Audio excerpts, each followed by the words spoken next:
Vamos pues, para darle prisa. A ver, nada más rápidamente, como experimento. ¿Alguno de ustedes de aquí es abogado? Entonces puedo hablar bien para no herir susceptibilidades. Porque no, les platicaba, básicamente porque es esto. Les decía que yo ya no sabía qué era, ya hasta tengo que ir al psicólogo para saber mi identidad y no precisamente la sexual. Ya no sé si soy rudo o técnico, aunque yo me considero más técnico que rudo porque, bueno, al igual que muchos de ustedes, mi primera carrera es ingeniero de sistemas computacionales, me he desarrollado la mayor parte del tiempo dentro del ambiente de TI y bueno, por la necesidad de que hemos visto el crecimiento del cibercrimen de algunos años para acá, pues tuve una necesidad de entrar al plano legal, entonces también terminé la carrera de abogado, y también, bueno, tengo la maestría en ciencias forenses con la especialidad de criminología, pero eso ya no nos vamos a meter en camisa de 11 varas, ahí agréguenme el Twitter, me van a conocer más y resolveremos dudas en particular. El tema que hoy vengo a compartirles con ustedes es a desmitificar o confirmar todas aquellas cuestiones que hay acerca de cuando uno es víctima de un ciberdelito, y no voy a tocar temas relacionados al ámbito internacional, me voy a enfocar a temas que nos atacan hoy en día a México, particularmente me voy a enfocar incluso a casos, si ustedes quieren, de manera local en la ciudad de Guadalajara, casos reales que está pasando.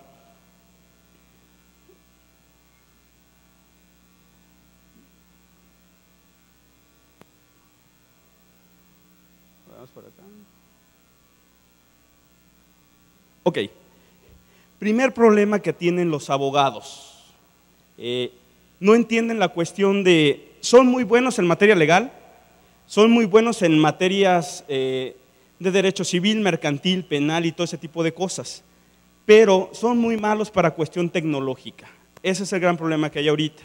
Y ustedes como ingenieros, técnicos, licenciados en informática, son muy buenos para la parte técnica y de pronto se vuelve un problema hablar el mismo idioma. Ustedes son muy buenos para resolver crímenes si ustedes se dedican a la parte de seguridad informática. Cualquiera de ustedes yo lo contrato y seguramente me va a decir si de aquí hubo un robo de identidad, un robo de información o una transacción ilegal.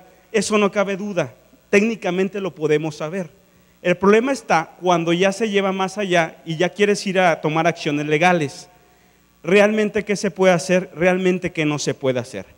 Si nosotros analizamos lo que vendrían siendo los delitos que están tipificados en la ley penal actual, pues existe lo que ya conocemos, el robo, delitos de integridad personal, delitos que hoy en día están en boga o son muy populares, que son delitos cometidos contra menores de edad, y también delitos corporativos.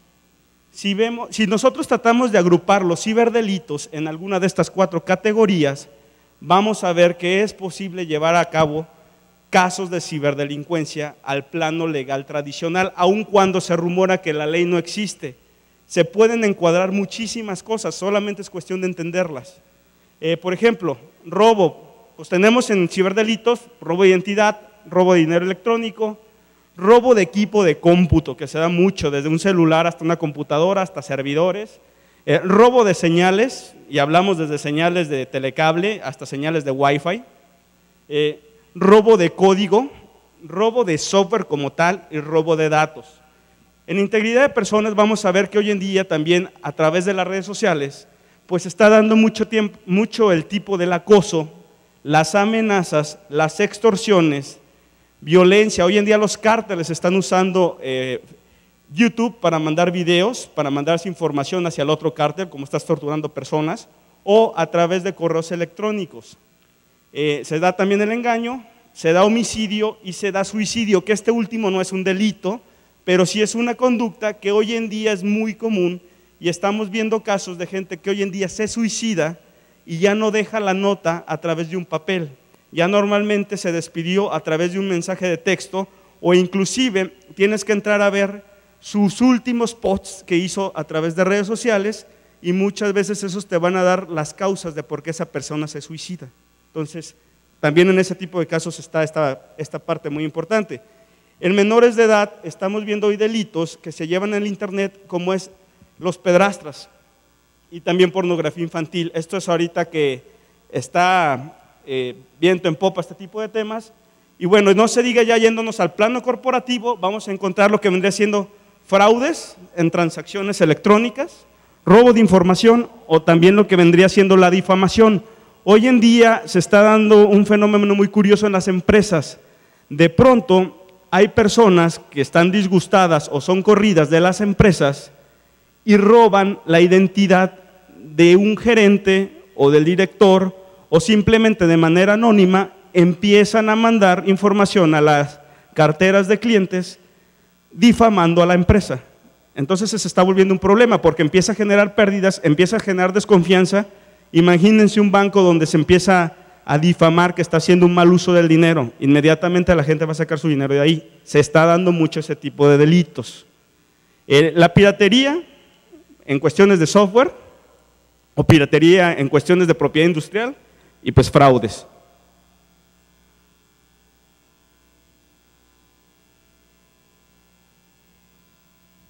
Ahora, vamos a pensar algo. Muchos pensamos que no nos va a pasar y no sabemos que vamos a ser víctimas. Esta es una estadística que sacó Norton, donde saca, por ejemplo, que cada 18 segundos a nivel mundial se está cometiendo un ciberdelito. Entonces es algo que está ahí, algo que es real, no es algo que pasa en las películas, es algo que está más cerca de lo que uno se imagina. Está más cerca y tienes más probabilidad de que seas víctima en un ciberdelito que ser víctima de un robo en la calle. O sea, es más probable que esto seas o ya estás haciendo o ya fuiste y ni cuenta te diste. Ahora, algo bien importante para ustedes que son la parte técnica es que entiendan más o menos cómo es el proceso ya en los juicios, ya a la hora de meter una denuncia para denunciar un ciberdelito, que esta es la parte clave de empezar a entender por qué a veces las cosas no se mueven tan rápidas o el idioma que hay que entender para empezar a trabajar con los abogados. Primera etapa, al momento que se comete un delito, del que ustedes quieren, de los que ustedes conozcan y de los que mencionamos ahí, y seguramente hay una lista más grande, esos son los más comunes. Segunda etapa, una vez que se comete el delito, ¿qué sigue? Sigue la etapa en la cual la persona tiene que ir a denunciarlo ante una autoridad para que inicie el proceso de una investigación judicial. Aquí empiezan los dolores de cabeza. ¿Por qué? Porque de pronto en el internet, pues los delitos tienen territorialidad de la cual está enmarcado por una jurisdicción legal. ¿Esto qué es? Una ley es vigente solamente en un territorio.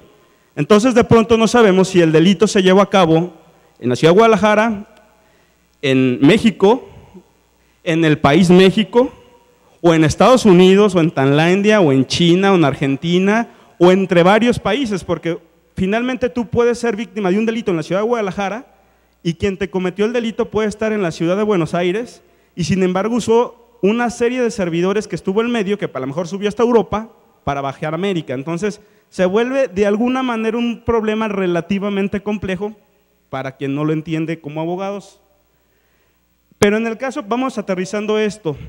Hoy en día, si a ti te cometen un delito, lo primero que vas a ir a denunciarlo ante una autoridad. Ahorita vamos a ver cuáles autoridades son competentes y cuáles no. Y una vez que lo denunciaste, inicia el proceso de la averiguación judicial, que eso le compete meramente a la autoridad, no a nosotros, ni siquiera a tu abogado. Si lo vas a poner a que te defienda, le compete a él. Él tiene que esperar a que la autoridad judicial, en este caso vamos a poner al Ministerio Público, haga su investigación y posteriormente, si es así, va a tener que recabar las pruebas, valorarlas, iniciar un proceso de juicio. Aquí ya estamos hablando que ya llegó el tema hasta los juzgados y ya una vez, dependiendo de todo lo que se haya hecho, pues vamos a tener una sentencia que puede ser a favor o en contra. Ahora, una cosa también muy importante, hay que ver en qué plano estamos parados nosotros, porque ahorita a lo mejor dices, pues yo no soy víctima de ciberdelito, o a lo mejor yo soy el hacker que los comete, o a lo mejor uno puede estar en la brecha que en cualquier momento puede ser víctima, acusado o acusador. ¿Por qué? Ya hay casos también documentados donde ha habido gente que la han inmiscuido diciendo que son pedrastras o trafican pornografía infantil y resulta ser que ellos no son, sino que por ahí fue alguien que les caía gordo y tenía un vecino muy bueno técnicamente y ya les sembró toda una serie de fotografías en su computadora de niños, levanta una denuncia anónima ante PGR e inmediatamente le giran la detención. Y eso pasa hoy en día y pasa mucho en México. En México ya no nomás, todo el mundo sabemos, y bueno, quien no había visto la Presunto Culpable, véanla, que nuestro sistema legal lamentablemente te regala las órdenes de aprehensión como si fueran vasos de agua. Hoy en día cualquiera de nosotros podemos pisar la cárcel por cualquier cosa, simplemente por parecernos a un delincuente. Entonces, eso ya también está pasando en el medio electrónico. La policía primero te agarra, te detiene, te mete a la cárcel y luego investiga. Entonces, cualquiera de dos podemos ser acusados de ser ciberdelincuentes sin serlo. Entonces, no nada más somos víctimas, podemos ser acusados de ser los que estamos ocasionando el delito. O tal vez sí serlo, ¿por qué no?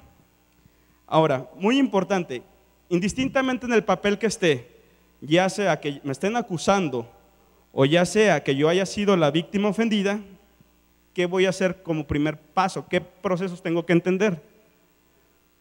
Primer punto, lo que no deben de hacer. Obviamente, olvídense del Chapulín Colorado y todas aquellas cosas que les digan sus amigos que se puede hacer. Las únicas instancias legales y autorizadas para ver este tipo de casos, en el caso de la ciudad de Guadalajara y todo el estado de Jalisco, es la Fiscalía Central, lo que anteriormente se llamaba la Procuraduría de Justicia Estatal, hoy Fiscalía Central. Cualquier situación que tenga que ver con cualquier cosa que nosotros pensemos que es un delito, inmediatamente tú tienes que recurrir a esta instancia. Llámese desde que si te robaron un celular, desde que si te robaron equipo de cómputo, o si estás detectando un fraude en tu cuenta bancaria. Normalmente nosotros damos una serie de tiempo cuando nos damos cuenta que somos víctimas y nunca le damos importancia a esto. Te pongo un caso. Hace poco a una persona le roban su mochila de un cristalazo y traía bastante equipo de cómputo importante. iPhones, computadora, discos duros, lo que ustedes quieran. Hoy en día ya saben que con el software Where is my IP o Where is my phone, pueden localizar su equipo. Inmediatamente a los 5 días de que le roban a esta persona, pues aparece el equipo, alguien lo prendió. Se localiza físicamente el equipo y decía, ¿qué hago? Yo llego, me meto y recojo mi equipo. Definitivamente no. Si tú hubieras hecho eso, ese equipo estaba en un taller de equipos de cómputo del centro, donde hay un montón de talleres ahí en la calle de Molina. Cualquiera, tú llevas un equipo que te le instalen software, te le reinstalen partes, te lo reparen, ahí te lo hacen. Bueno, esta persona detectó el equipo ahí. Ella decía que si podía ir, meterse y al taller y recoger su equipo. No es tan fácil. Si esa persona lo hubiera hecho y de pronto hay gente que sí le gana la emoción y dice, no, pues yo voy y este es mi equipo y me lo llevo, te metiste en un grave problema, incluso peor del que te hayan robado a ti, porque si esa persona del taller en ese momento te detiene, el que mete el problema es a ti por robarte el equipo. ¿Por qué? Normalmente las facturas no las tenemos a la mano. Entonces, en calidad de mientras, de saber si el equipo de veras es del quien dice ser o de la persona que está en el taller, te metieron en un problema y vas a la cárcel. Por lo menos ya te aventaste ahí. Si bien te va, 3 días. Y si convenciste al Ministerio Público de la inocencia y tuviste la factura y todo eso, si no la tienes, en automático te remitió a Puente Grande y ahí te puedes llegar a aventar hasta 1 año. Entonces hay que ser cuidadosos en que no nos gane la pasión y poder estar bien asesorados al momento de recuperar el equipo. ¿Qué se hizo en este caso? Por ejemplo, sí se tenía por suerte la factura e inmediatamente se hizo un reporte como si fuera un reporte de robo al 066. Se dio vista a la autoridad, inmediatamente se llevó policía, se acreditó que se tenía la factura y entonces la policía fue quien entró y recuperó el equipo. La persona nada más los acompañó, pero todo el proceso lo hizo la policía. Y ya se traslada todo eso a Procuraduría y Procuraduría ya se encargará de ver la investigación de que si el taller fue quien se robó el equipo o meramente era la única persona que lo recibía para reparar y había un tercero involucrado, pero son los pequeños detalles que hay que estar asesorados. Ahora, tratándose también de delitos, lo que se encuadra en marcos federales, principalmente ¿cuáles van a ser? Aquellos delitos de pornografía, ahorita los persigue lo que vendría siendo PGR. Y hay un tema importante, policía cibernética. Hoy en día sabemos que policía cibernética hay a nivel estatal, hay a nivel federal y no en todos los estados, pero bueno, finalmente existe la policía cibernética. Mucha gente cree que la policía cibernética es como la policía que anda en las calles, que tú les puedes hablar, denunciarles el delito y ellos inmediatamente van a actuar. Definitivamente policía cibernética no hace eso. La policía cibernética únicamente opera bajo órdenes del Ministerio Público y de manera independiente relativamente en investigaciones. ¿Cuáles investigaciones siempre están trabajando ellos? Tratando de detectar ciberataques a infraestructura riesgosa de México, tratando de detectar redes de narcotráfico, pornografía infantil o sitios fraudulentos. Ellos están patrullando la red, pero meramente en otro tipo de delitos donde ya se afectan a las personas de manera indirecta, no es como agarrar un teléfono y llamarle a policía cibernética e inmediatamente va a llegar a atenderte. Ellos operan meramente para apoyo de la Procuraduría. Entonces, si policía cibernética no es realmente una opción para un delito común. Y Procuraduría General de la República sí, pero únicamente para delitos de nivel federal. ¿Qué les recomiendo? Siempre que sean víctimas de un ciberdelito o crean ser víctimas de un delito del índice que sea, se van a Fiscalía Central. Ellos a su vez, si a ellos no les compete, le va a pedir apoyo a PGR. Entonces no se pierdan, todo váyanse a Fiscalía Central a denunciar. Otra cosa muy importante, en el caso por ejemplo de que a veces hay robos de equipo y no los denunciamos. Vamos a pasar un caso real y simple. Una persona que de pronto le roban el celular y con ese celular se comete un secuestro donde hay un homicidio y durante ese secuestro se roban el carro de la víctima, que después aparece abandonado y aparece el teléfono de la persona a la que le habían robado el celular. Incluso este chico era un chico de Universidad de Guadalajara, salió publicado en muchas notas hace algunos años, donde este chico se aventó 4 años adentro por el hecho de no haber denunciado la pérdida del celular y quien se lo robó simplemente cometió ilícitos con él. Entonces, de pronto no le damos tampoco importancia a toda esa serie de dispositivos móviles que hoy en día tenemos, que pueden ser utilizados para cometer ya no ciberdelitos, sino delitos simples. Todavía tenemos tiempo porque también me la aventé corta para llegar a dudas. Dudas hasta ahorita. Sí.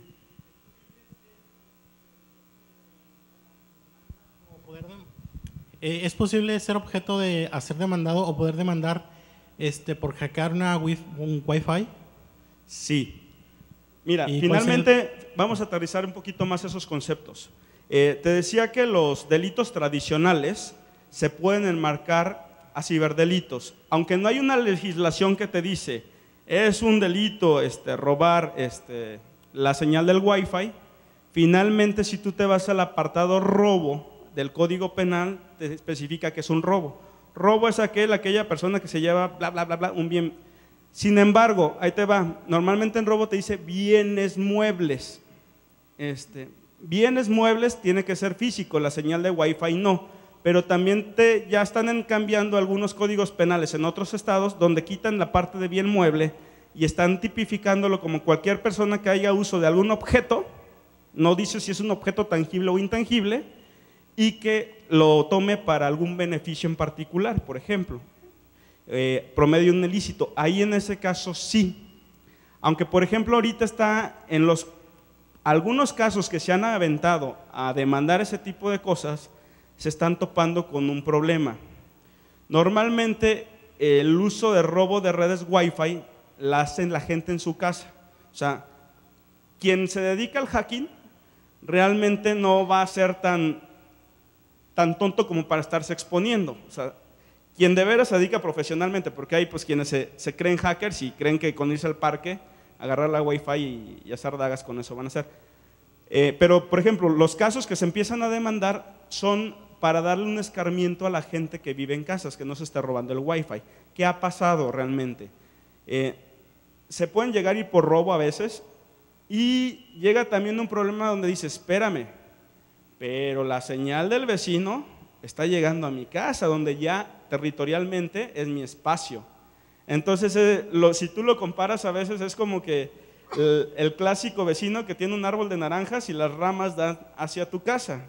Entonces, pues, tú vas y te puedes tomar una naranja, finalmente ese pedazo es tuyo, porque él no corta la rama. Entonces se están atorando en ese tipo de cuestiones. Sí.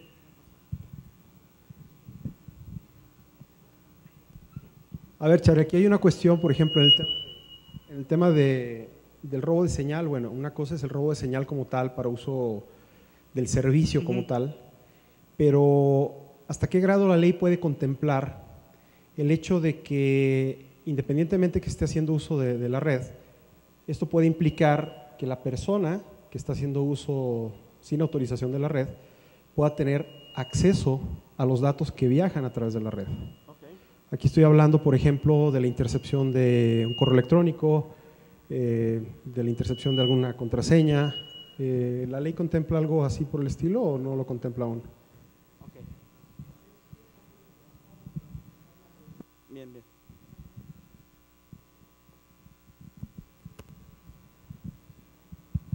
Bueno, no es precisamente una pregunta, es para expandir un poco la respuesta que vas a dar. Pueden consultar una infografía que hizo la revista NetMedia sobre delitos cibernéticos, por ejemplo, contestando lo que habían preguntado de está la legislación federal, pero también está la legislación de los estados. Por ejemplo, en Aguascalientes sí son de 6 meses a 2 años de prisión si prueban que craqueaste la contraseña del Wi-Fi del vecino, pero para enviar un correo electrónico. Por ejemplo, si creas un perfil de Facebook que no sea el tuyo, son de 2 a 6 años de prisión en el Código del Distrito Federal. Otro que está interesante, 6 meses a 5 años de prisión en Yucatán si por curiosidad revisas el correo electrónico de tu pareja. ¿Has usado algún sniffer o cualquier tipo de estrategia para capturar datos de 10 a 10,000 salarios mínimos en la Ley Federal de Telecomunicaciones? ¿No? Entonces, no sé si esto les empiece a dar luz un poquito de que hay conductas que, aunque no siempre se les va a dar la misma persecución porque los medios están más interesados en temas como la pornografía, el robo de bases de datos, etcétera, no significa que no estén en riesgo y que los que estemos aquí no estemos exentos a algunos, ¿no? De alguno de estos detalles. Perfecto. Así es. Y en el caso de lo que preguntaba Robert, principalmente hay una cuestión, y lo voy a trasladar un poco también a un ejemplo en fraudes bancarios. Cuando se lleva a cabo el fraude bancario, meramente no tiene que ser gente que está dentro de la institución, sino que hubo intercepción de datos, bla, bla, bla, bla, bla. Con expertos forenses digitales, puedes llegar a dictaminar, primera etapa, como dijimos, técnicamente lo pueden resolver y tener elementos para averiguar quién hizo el delito. Ya tal vez con una investigación ya de parte de la autoridad que se allega de más elementos como poder accesar a registros de las empresas de telefonía, registros de los logs de los ISPs, ya incluso podrías llegar a tratar de identificar la identidad de una persona.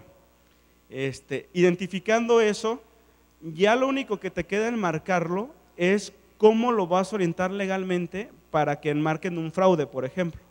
O sea, más allá de ir a sancionar la intercepción de los datos, tú ya vas a sancionar el qué se hizo con esos datos, finalmente. Por eso es que la legislación también no le ponen mucha atención de alguna manera en ese sentido. Pero ahí también es la habilidad de los abogados. Por ejemplo, algo de lo que les decíamos a los abogados, a ver, ustedes son expertos en temas legales del ámbito que ustedes quieran. Lo único que tienen que hacer es irse a adecuar la conducta digital a las leyes que existen hoy en día para los delitos convencionales. sí se están logrando algunas cosas, pero también depende mucho de las habilidades de los abogados. Pero como les decía, no quiero herir susceptibilidades. Los abogados no son tan técnicos como nosotros. Bueno, ya me puse el plano de ingenieros para sentirme en ambiente. En ese sentido, ¿por qué? Porque, por ejemplo, ya si te vas en los litigios a la hora de estar defendiendo, pues lo primero que vas a ir a averiguar es si se enmarca la conducta del delito como tal. Esto es, el código es muy específico, te dice, tiene que tener A, B, C, D para que se considere delito, que se llaman los elementos del delito.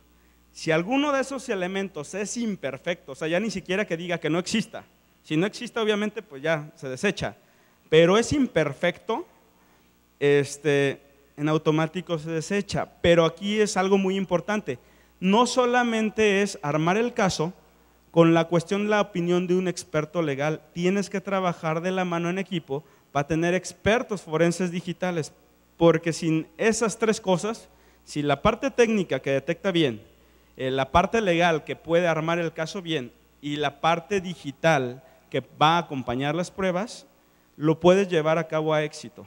Pero si alguno de esos tres puntos está débil, la cadena se rompe.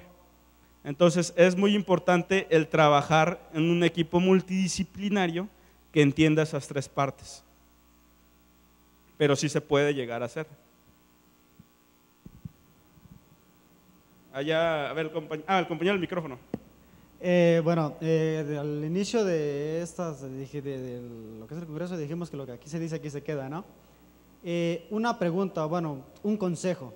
Tengo un servidor de archivos, 60, 70, 80 personas trabajando en ese servidor de archivos donde almaceno toda la información de la empresa.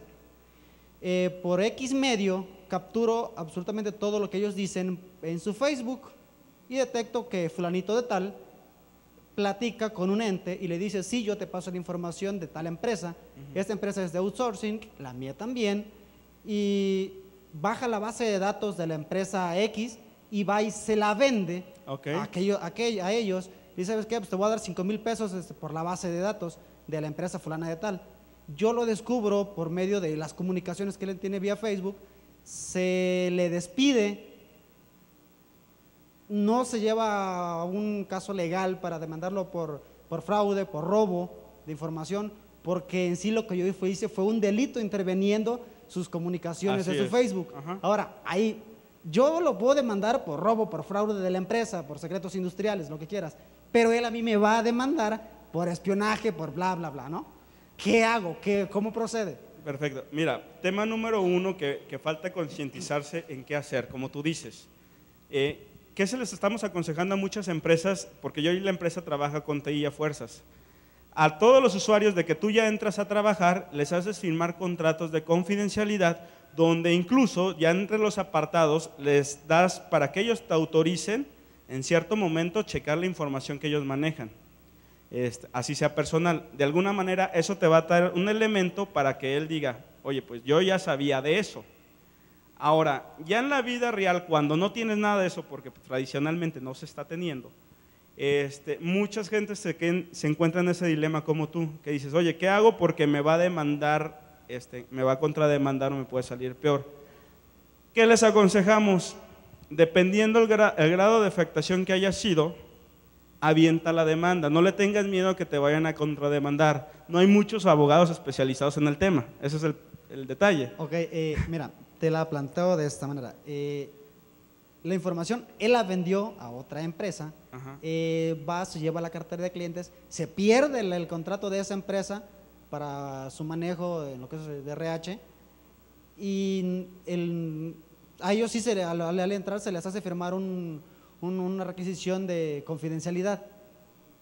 Manejamos que son datos personales.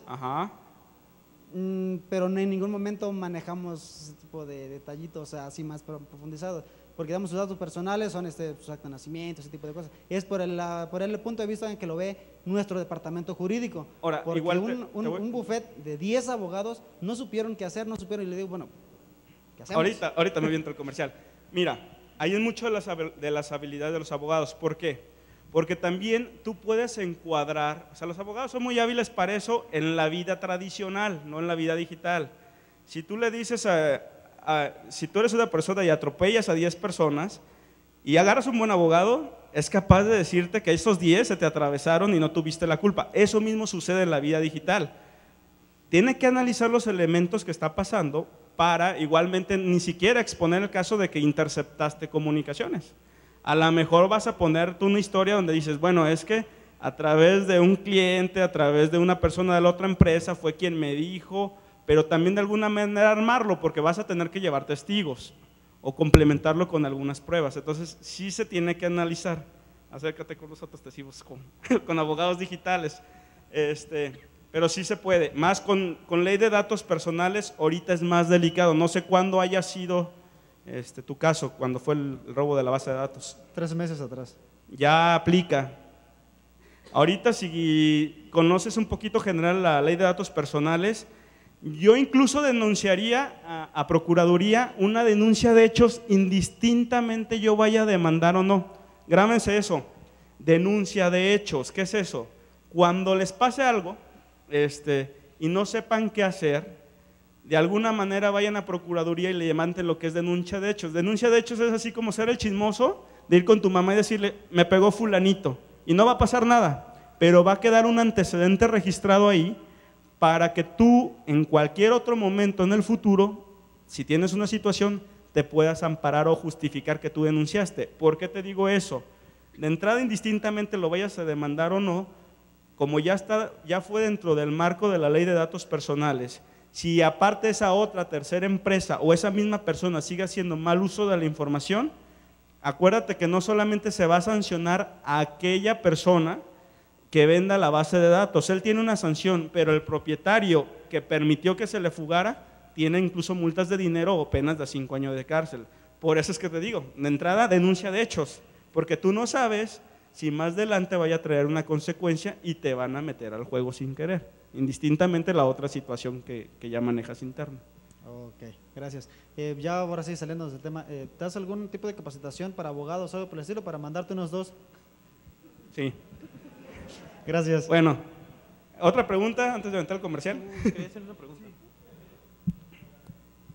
Sí, quería comentarle acá, perdón. Sí, hace tiempo fue víctima de un robo o clonado de tarjeta y aparecieron ahí cargos en mi cuenta, ¿verdad? Entonces yo lo que hice, pues me comuniqué al banco y ya la cancelaron y dijeron que iban a hacer una investigación, iban a determinar si procedía o no procedía, y que si procedía pues me iban a cancelar, y si no pues yo tenía que pagar eso, ¿verdad? Entonces mi pregunta es, ¿debía haber hecho la denuncia también a la Fiscalía, como usted comenta, ante estos tipos de delitos? Sí, te paso un caso que traemos ahorita reciente, fue de marzo, de finales de febrero, marzo. Normalmente, y eso está ahorita de moda, la clonación de tarjeta, incluso dentro del mismo cajero o a través de internet o a través de un comercio. Normalmente, ¿qué le interesa a la gente? Nos interesa que nos regresen la lana y lo demás ya no nos importa. La mayoría de bancos manejan ya seguros. ¿Qué otra consecuencia está teniendo y qué estamos detectando ahorita? Estamos detectando sospecha, todavía no termina la investigación, que hay ya una red de delincuencia organizada con bancos trabajando eso. ¿Por qué? Pasó un caso similar a ti, a una persona le clonan la tarjeta, le hacen las transacciones, ella se da cuenta de que la tarjeta se la cambiaron al momento que fue un cajero a ver un saldo. Un chavo en ese momento la agarra desprevenida y le dice, no cerró su transacción, ¿qué tengo que hacer? Métala y teclea aquí el NIP.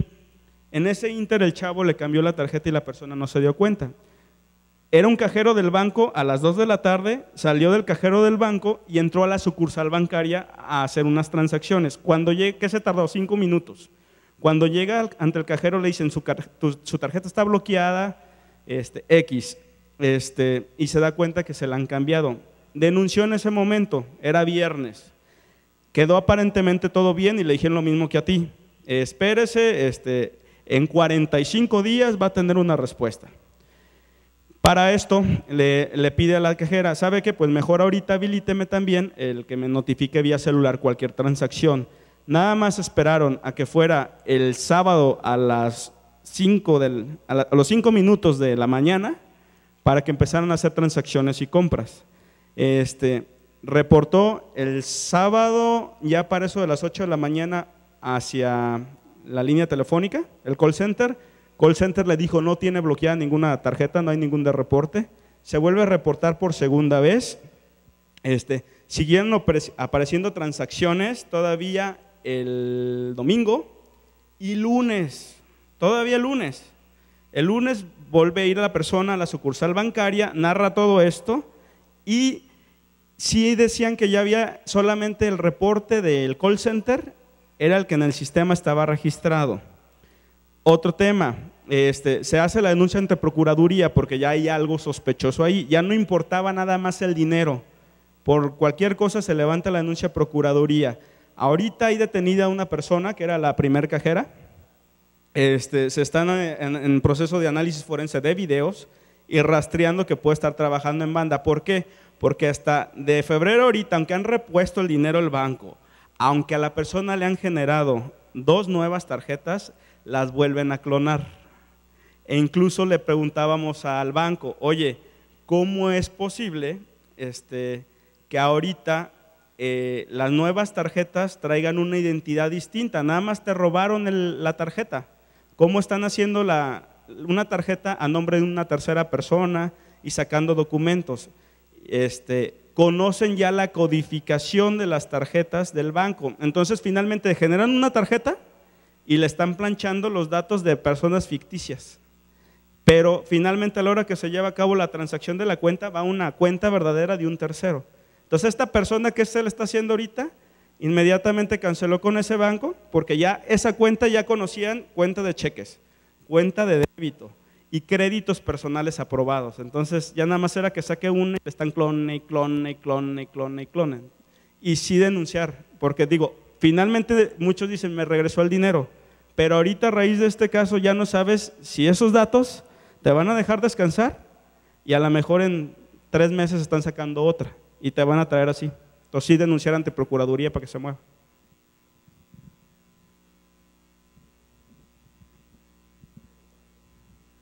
No, está en investigación, ahorita no lo voy a quemar. Bueno, ok. Carlos, como bien mencionas, jurídicamente hablando, algunos estados ciertamente estamos en pañales en cuestión de delitos cibernéticos, pero y todavía aparte de las lagunas legales que bien sabemos que existen. Ahora hablando de este tema, ¿existe o el órgano competente está ya viendo la parte jurídica o que le corresponde para implementar o desarrollar esas leyes pertinentes para poder legislar?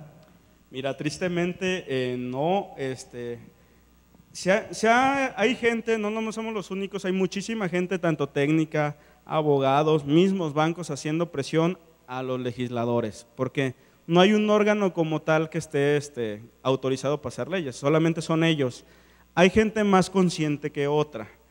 Les hace falta mucha conciencia en darle prioridad a este tipo de delitos, porque, bueno, ahorita están dándole más importancia a cuestiones de homicidios y todo eso, que sí los está pegando fuerte en todo México, pero esto también alimenta mucho las redes de delincuencia organizada, todo el dinero se está moviendo por aquí, todas las comunicaciones se están moviendo por aquí, entonces no le está dando mucha importancia. Empieza a haber gente más consciente, no te digo que no, pero es cuestión de estar presione y presione y presione, porque hay otro problema, de pronto tú tienes acercamiento con legisladores que son conscientes, pero acuérdate que tiene que ser en masa la aprobación de leyes, entonces ahí es donde se atora, hay veces que se arman los proyectos de ley, y va todo muy emocionado y ya cuando lo llegan, ya ni siquiera al pleno a todos, al primer filtro que es el comité, la atoran así como que no le dan importancia. Conforme a ellos les vayan pegando, van a ser más conscientes de sacarlo más rápido. Yo creo que sí va a cambiar,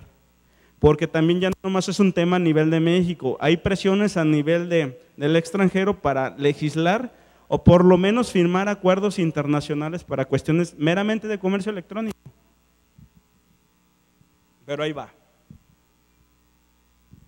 Ya. Miren, vamos haciendo algo. Yo sé que fue una charla muy breve, no es conferencia. La idea es, ahí están mis datos, me pueden contactar por correo electrónico, por Twitter, por teléfono. Todas las dudas que tengan, con gusto ahí las aclaramos, con gusto lo que podamos apoyar. Y bueno, ya nada más el comercial, nosotros somos ITEL Legal Services, estamos anunciando como que el primer despacho que manejamos meramente temas legales de TI. Y sí, dentro de los servicios está pues empezar a hacer cultura con los demás compañeros abogados, pues para empezar a hacer ruido y también pues que se modernicen, que no le tengan miedo a estos temas. Pues quedo a la orden, muchachos.